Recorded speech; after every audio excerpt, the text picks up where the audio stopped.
ሰላም ጤና ይስጥልን ተመልካቾቻችን እንደምንላችኋል። ከናሁ ቴሌቪዥን ለዕለተ ሐሙስ ታህሳስ 16 ቀን 2018 ዓ.ም የቀን ዜናዎቹ ወደ እናንተ የሚደርስበት ጊዜው አሁን ነው። ከዜናዎቹ ጋር ሀብታማ አያሌው ነኝ። አብራችሁን ሁኑ።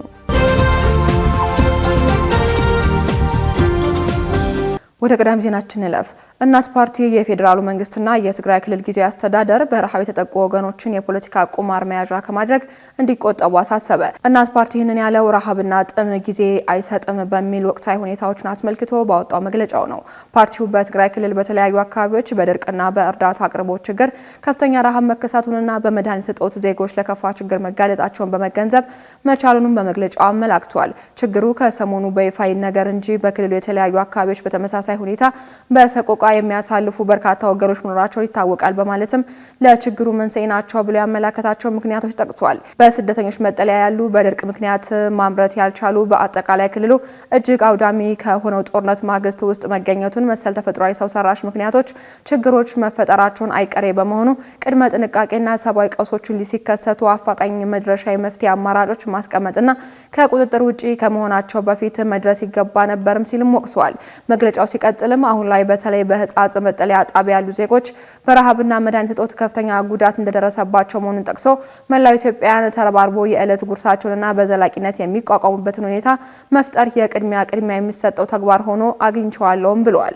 በትግራይ ያለውን እጅግ የባሰና ጊዜ የማይሰጥ ሁኔታን አነሳን እንጂ ችግሩ በአማራ ክልል ባሉ እንደ ደብረ ብርሃን፣ ጃራ መጠለያ ያሉ ወገኖችን በመኖርና በመሞት መካከል ሆነው ቀናቸውን እየገፉ ይገኛሉ ብለዋል። ፓርቲው በመጨረሻ ምክረ ሀሳብ ያላቸውን ነጥቦች ዘርዝረዋል። በውጭም በውስጥም ያሉ ኢትዮጵያውያን በሚቻለው አቅም ሁሉ ተረባርበው በረሃብና በመድኃኒት እጦት የሚሰቃዩ ወገኖችን እንዲታደጋቸው በዘላቂነትም እንዲያቋቁማቸው ጥሪ አቅርበዋል። የፌዴራሉ መንግስትና የክልሉ ጊዜያዊ አስተዳደርም እነዚህን ወገኖች የፖለቲካ ቁማር መያዣ ከማድረግ እንዲቆጠቡ፣ እርዳታዎችን በቀናት እንዲያሳልጡ እንዲሁም ወደ ዳግም ግጭት ከሚገፉ አባባሽ ምክንያቶች እንዲቆጠቡ በአደራ ጭምር አሳስበዋል። በኤርትራ መንግስት የዘር ማጥፋት ወንጀል እየተፈጸመ ነው ሲል የቀይ ባህር አፋር ዲሞክራሲ ድርጅት አስታወቀ።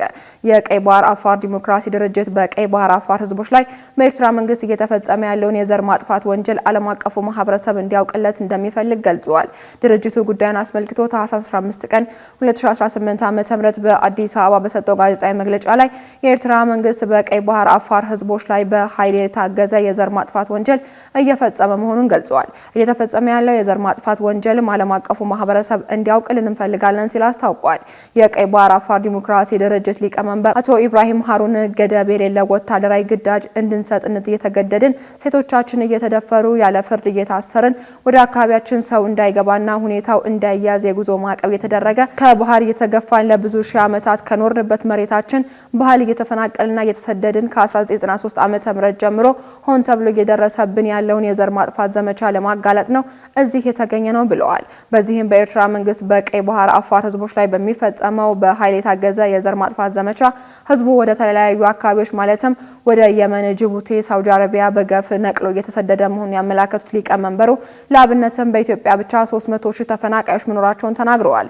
ድርጅቱ የኤርትራ መንግስት በቀይ ባህር አፋር ህዝቦች ላይ እየፈጸመ ያለውን የዘር ማጥፋት ወንጀል በተመለከተ በጋምቢያ ባንጃሉ ለሚገኘው የአፍሪካ የሰብአዊና ህዝቦች መብቶች ኮሚሽን ባለ 122 ገጽ ክስ ማቅረቡን ሊቀመንበሩ ገልጸዋል። ክሱ የተላከውን በአውሮፓውያኑ አቆጣጠር ሰኔ 24 ቀን 2025 መሆኑን ያስታወሱት ሊቀመንበሩ ክሱን የተቀበሉት የአፍሪካ የሰብአዊና ህዝቦች መብቶች ኮሚሽንም በ60 ቀናት ውስጥ ምላሽ እንዲሰጥበት ክሱን ለኤርትራ መንግስት የላከበት መሆኑን ለድርጅታቸው እንዳሳወቃቸውም ተናግረዋል።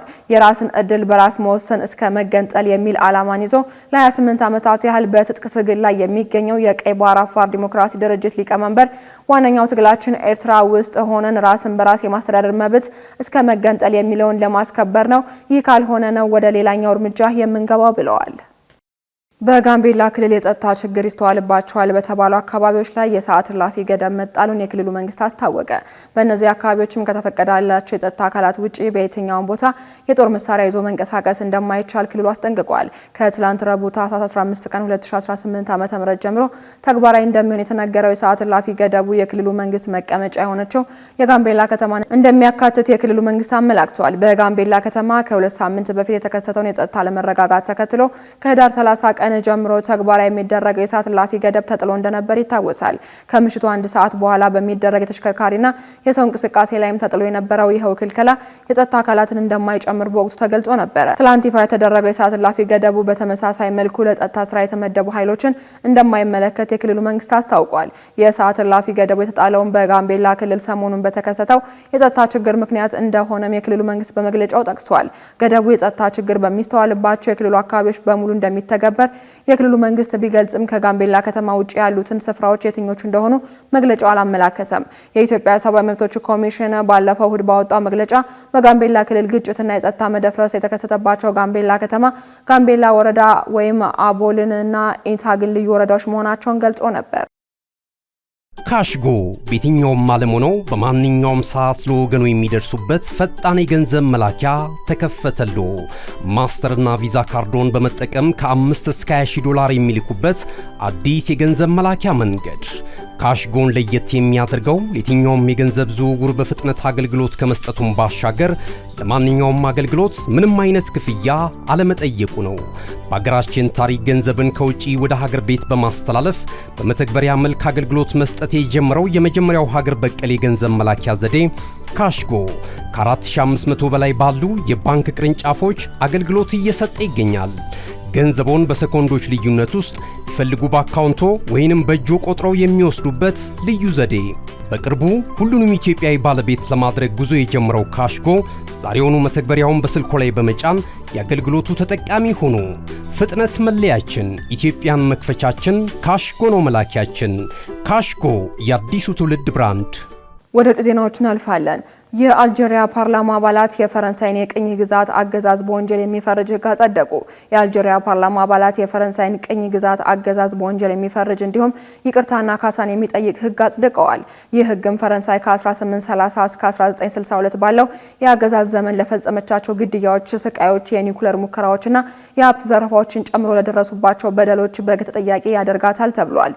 ይህ እርምጃም ከፈረንሳይ ጋር ያለውን ግንኙነት ውጥረት ውስጥ በገባበት ወቅት የተወሰደ ሲሆን ከፍተኛ ፖለቲካዊ ፋይዳ አለው ነው የተባለው። አልጄሪያ ለነጻነት በተደረገው ጦርነት ወቅትም 1.5 ሚሊዮን ሰዎች መሞታቸውን ስትገልጽ፣ ፈረንሳውያን የታሪክ ተመራማሪዎች ግን የሟቾቹ ቁጥር 500 ሺህ አካባቢ እንደሆነ ይገምታሉ።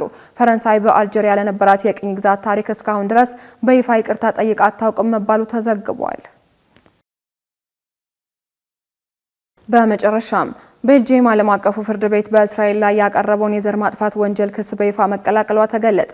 ቤልጂየም እስራኤል በጋዛ ሰርጥ የዘር ማጥፋት ወንጀል እየፈጸመች ነው በሚል በደቡብ አፍሪካ በዓለም አቀፉ ፍርድ ቤት ICJ የጀመረው ክስ በይፋ ተቀላቅላለች ተብሏል። ዓለም አቀፉ ፍርድ ቤት ማክሰኞ በሰጠው መግለጫ በሄግ ላይ የተመሰረተው የተባበሩት መንግስታት ከፍተኛ ፍርድ ቤት ቤልጂየም በጉዳዩ ላይ ጣልቃ ገብነት መግለጫ አቅርባለች ብሏል። በተመሳሳይ ብራዚል፣ ኮሎምቢያ፣ አየርላንድ፣ ሜክሲኮ፣ ስፔን እና ቱርክ ጨምሮ ሌሎች ሀገራት የክስ ሂደቱን ተቀላቅለዋል ነው የተባለው። ደቡብ አፍሪካ ይህንን ጉዳይ በታህሳስ 2023 ለዓለም አቀፉ ፍርድ ቤት ማቅረቧን ዘገባው አስታውሷል። እስራኤል በጋዛ ጦርነት የቀረበባትን ክስ የ1948 የተባበሩት መንግስታት የዘር ማጥፋት ወንጀል መከላከልና ቅጣትን የሚጥስ ነው በማለትም ተከራክራለች። በዚህም እስራኤል ክሱን በተደጋጋሚ ውድቅ ስታደርግ መቆየቷን ቢቢሲ ዘግቧል። የዚህ ክስ የመጨረሻ ውሳኔ ዓመታትን ሊወስድ ይችላል የተባለ ሲሆን ICJ እንደ አውሮፓውያን አቆጣጠር በጥር 2024 እስራኤል በጋዛ ዘር ማጥፋት ድርጊቶችን ለመከላከል እርምጃዎች እንድትወስድና ሰብአዊ እርዳታ ያለ ምንም እንቅፋት እንድታደርስ ትዕዛዝ መስጠቱ ይታወሳል። ይህ በእንዲህ እንዳለ እስራኤል ዓለም አቀፍ ትችቶች እየበዛባት ቢሆንም በርካታ የፍልስጤም ግዛትን ለመያዝ እቅዷን እየገፋች እንዲሁም በጋዛና በያዘችው ዌስት ባንክ ጥቃት ማድረሷን አጠናክራ ቀጥላለች። እንዲሁም በአሁኑ ወቅት ዩናይትድ ስቴትስን ጨምሮ በርካታ የአውሮፓ አጋሮቿ ለእስራኤል ወታደራዊና የገንዘብ ድጋፍ ማድረጋቸውን ቀጥለዋል ነው የተባለው። ዱብ ዱብ ከአሸዋማው ሜዳ ላይ ባዶ እግር ከአሸዋ ይወዳጃል። እዚህ ስፍራ ከአልጋው ላይ ገደም፣ ከኳሱ ጋር ትግል፣ ከዥዋዥዌው ጋር ጩኸት፣ ጀልባ ይጎተታል። ቤተሰብ ታንኳ ይዞ ወደዛ ይከንፋል። እናቶች ይደመማሉ። የፈራው ይመለሳል። አንዳንዱ ለነፍሱ ሕይወት አድን ቦርሳ ያነግታል። የሕፃናቱ ዋና፣ የወጣቶቹ ትዕይንት፣ ድብርት ለሳቅ ቦታውን የሚለቅበት ስፍራ፣ የማታው ካምፋየር፣ የፍየሉ ጥብስስ፣ ጭፈራው ሲደራ ማዶ አሻግረው አማትሮ ቢያዩት የማይጨርሱት ሐይቅ፣ ዋኝቶ የማያቋርጡት፣ ለጀልባ ካፒቴን የማይፈልጉበት፣ እጅን በአፍ የሚያስጭን ልዩ ተፈጥሮ፣ ፀሐይ ስትወጣና ስትጠልቅ ከውሃ ጋር ተጣምራ የማያቋርጥ ትርኢት የምታሳይበት ውብ ስፍራ፣ ምሽት ከስር በእሳት ከላይ በጨረቃ ልዩ ትዝታን የሚጥል ከዛፍ መሃል ፀሐይ፣ የምሽት ጨረቃ፣ አዋፋትና አበባ፣ ሌላ ድምቀት፣ ሌላ ዓለም። ሰማይ እንደ እስስት መልኩን የሚቀያየርበት የላንጋኖ ሰማይ ብዙዎች በብዙ ያዜሙለት ያኔዎቹ ቀጠሯቸውን በላንጋኖ አድርገህ ግባ ሻሸመኔ ተባብለው ተቀጣጥረውበታል። የስፍራውን ብርቅ መሆን ሲገልጹ ላንጋኖ ሄጄ ብለው አዜመውለታል።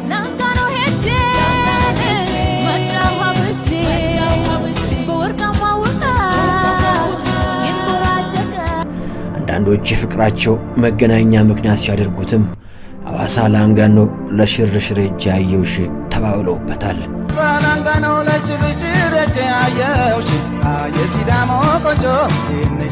ይህ በወርቃማው የላንጋኖ ሐይቅ ላይ ተንጣልለው የነጩ ቤተ መንግሥት ውስጥ ትዕይንት ነው።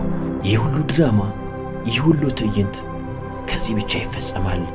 ይህ ሁሉ ማስታወሻ ከዚህ ብቻ ይሰነዳል። ሮዜታ ማሪና ቢች ሪዞርት። ተመልካቾቻችን ከናሁ ቴሌቪዥን ለዕለቱ ያዝንላችሁ የቀን ዜናዎች እስካሁኖቹ ነበሩ። ዜናዎቹ ለእናንተ እያደረስኩ አብራችሁ ቆየሁት። ሀብታማ እያሌው ነበርኩኝ። ሰናይ